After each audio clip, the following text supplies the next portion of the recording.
en Afrique de l'Ouest. Les zones humides présentent beaucoup d'avantages.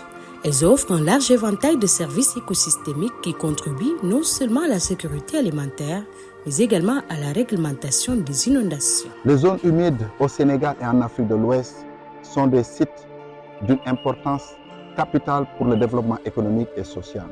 Une zone humide est par excellence une zone qui concentre des ressources naturelles et de l'eau douce. C'est des zones de productivité, mais c'est aussi des zones de conservation. Les zones humides constituent même une source de revenus pour les communautés environnantes, si toutefois elles sont bien entretenues, elles sont bien gérées. Ça va permettre à toutes les communautés qui gravitent autour de mener des activités génératrices de revenus. Donc, la réserve Tété, c'est une réserve communautaire qui a été découverte par les communautés.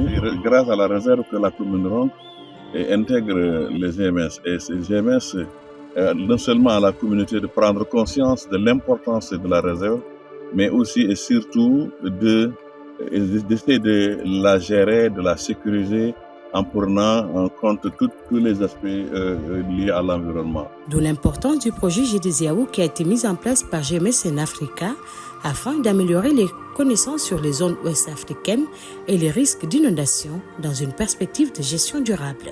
Le projet GDZIAO est venu avec cet esprit d'ouverture, de consolidation des efforts à tous les niveaux des pays africains, de mettre ensemble des centaines d'institutions pour répondre à des problématiques spécifiques à l'Afrique. Et le projet GDZIAO, c'est l'une des réponses africaines aux problématiques africaines en utilisant les données spatiales, en utilisant l'information sur l'observation de la Terre. Et c'est pour moi le lieu de magnifier l'excellent partenariat, l'excellent travail fait par les points focaux des différents pays qui travaillent tous autour de 6 piliers que sont les données et les infrastructures, les services, le cadre politique et institutionnel, le développement de capital humain. Nous avons aussi comme pilier les synergies, tout ce qui est développement ou gestion des connaissances. Et enfin, nous avons un pilier non moins important qui est tout ce qui est sensibilisation et adoption. Donc voilà les 6 piliers sur lesquels le consortium travaille. La grande innovation, c'est autour du genre. Et donc le projet est venu avec la formation de ces clubs, n'est-ce pas, pour mieux sensibiliser donc, les jeunes filles depuis l'école pour embrasser donc, ces matières scientifiques et donc aborder cette question de gestion de ces outils d'observation de la Terre. Initiative bien appréciée par certaines personnes qui ont eu à bénéficier des bourses de ce programme qui ont complètement changé leur vie. Le programme GMS en Africa est un programme qui est très bénéfique pour moi, dans la mesure où il m'a permis vraiment de réaliser ma thèse juste en 3 ans, de 2016 à 2019. Avec ce programme GMS en Africa, j'ai bénéficié d'un renforcement de capacité qui m'a permis vraiment de pouvoir réaliser mon rêve, si je peux dire ainsi. J'ai été recruté au niveau du département de géographie de l'Université Gaston Berger comme enseignant-chercheur.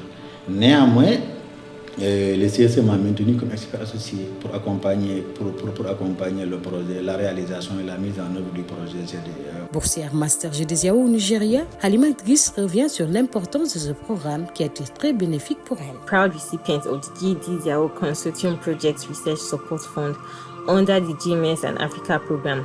I am truly grateful for this incredible opportunity. C'est le choix sur ma personne pour diriger cette institution.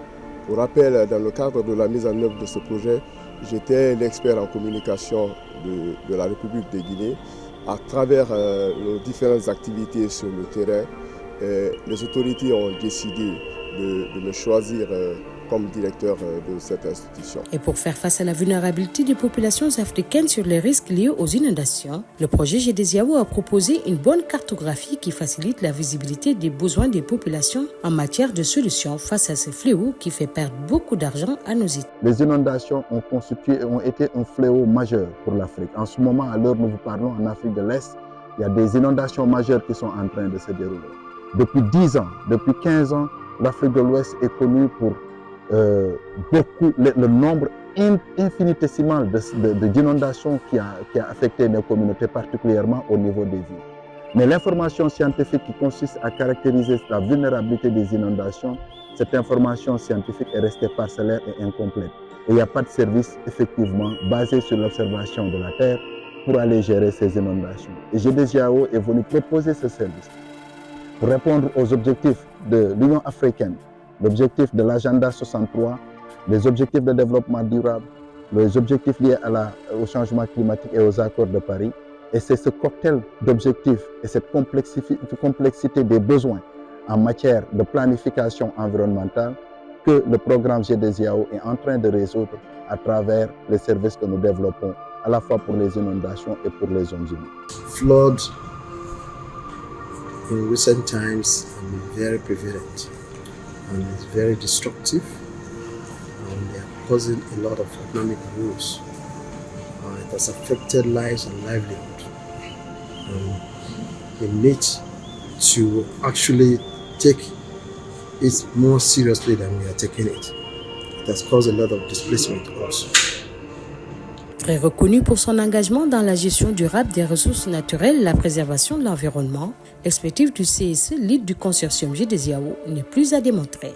On s'est adressé au centre de suivi écologique parce qu'il dispose d'une expertise, d'une compétence unanimement reconnue sur une très longue période, plus de 25 ans, qui en font un partenaire privilégié de l'administration, mais aussi des partenaires techniques et financiers qui interviennent dans le domaine de la sécurité alimentaire et nutritionnelle, mais aussi des questions environnementales liées, par exemple, au changement climatique, comme la dégradation des sols.